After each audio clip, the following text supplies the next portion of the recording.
கிறிஸ்துவுக்குள் பிரியமான சகோதர சகோதரிகளே, இயேசு கிறிஸ்துவின் இனிதான நாமத்தில் உங்கள் அனைவருக்கும் என் அன்பின் வாழ்த்துக்கள். இன்றைய தினம் உங்களுக்காக கொடுக்கப்பட்ட வேத வசனம் யோவேல் 2ஆம் அதிகாரம் 22ஆம் வசனம்.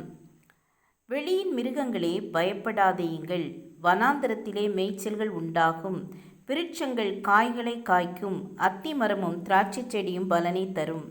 ஆம், எனக்கு அன்பானவர்களே, பச்சை நிறம் என்றாலே எல்லாருக்கும் பிடிக்கும்.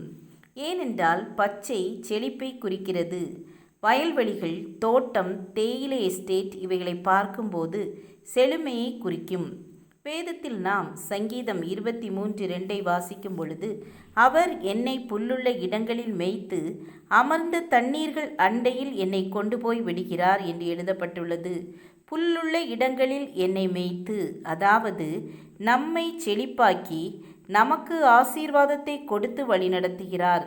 அதேபோல் பழைய ஏற்பாட்டில் ஆதியாகமம் 2ஆம் அதிகாரம் 8ஆம் வசனத்தில் தேவனாகிய கர்த்தர் கிழக்கே ஏதேன் என்னும் ஒரு தோட்டத்தை உண்டாக்கி தாம் உருவாக்கின மனுஷனை அதிலே வைத்தார்.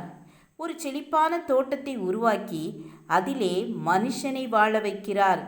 தேவன் அவ்வளவாய் நம்மை நேசிக்கிறார். அவருடைய சாயலில் படைக்கப்பட்ட நாம் கஷ்டங்களையும் துன்பங்களையும் வேதனைகளையும் அனுபவிப்பது தேவனுக்கு பிரியமல்ல. நாம் செழித்திருக்க வேண்டும், ஆசீர்வாதமாய் இருக்க வேண்டும் என்றுதான் கர்த்தர் விரும்புகிறார். ஆதியாகமம் 2:9 பார்க்கும் பொழுது, தேவனாகிய கர்த்தர் பார்வைக்கு அழகும் புசிப்புக்கு நலமுமான சகல விதமான விருட்சங்களையும் தோட்டத்தின் நடுவிலே ஜீவ விருட்சத்தையும் நன்மை தீமை அறியத்தக்க விருட்சத்தையும் பூமியிலிருந்து முளைக்க பண்ணினார். ஏனென்றால் அவருடைய சாயலில் படைக்கப்பட்ட ஆதாமும் ஏவாளும் எந்த கஷ்டமும் இல்லாமல் சந்தோஷமாக வாழ வேண்டுமென்று கனித்தரும் விருட்சங்களை படைத்தார். சங்கீதம் 1:3 அவன் நீர்க்கால்களின் ஓரமாய் நடப்பட்டு தன் காலத்தை தன் கனியை தந்து இலையுதிராதிருக்கிற மரத்தை போல் இருப்பான் என்று கூறப்பட்டுள்ளது. ஒரு தேவனுடைய பிள்ளை இலையுதிராத மரத்தை போல் செழிப்பாக இருப்பான். நீதிமான் பனையை போல் செழித்து வளருவான் என்று வேதம் சொல்கிறது. ஆம் தேவ பிள்ளைகளே, நாம் கர்த்தருக்கு பயந்து அவர் வழிகளில் நடந்தால் இலையுதிராத மரத்தை போல் இருப்போம்.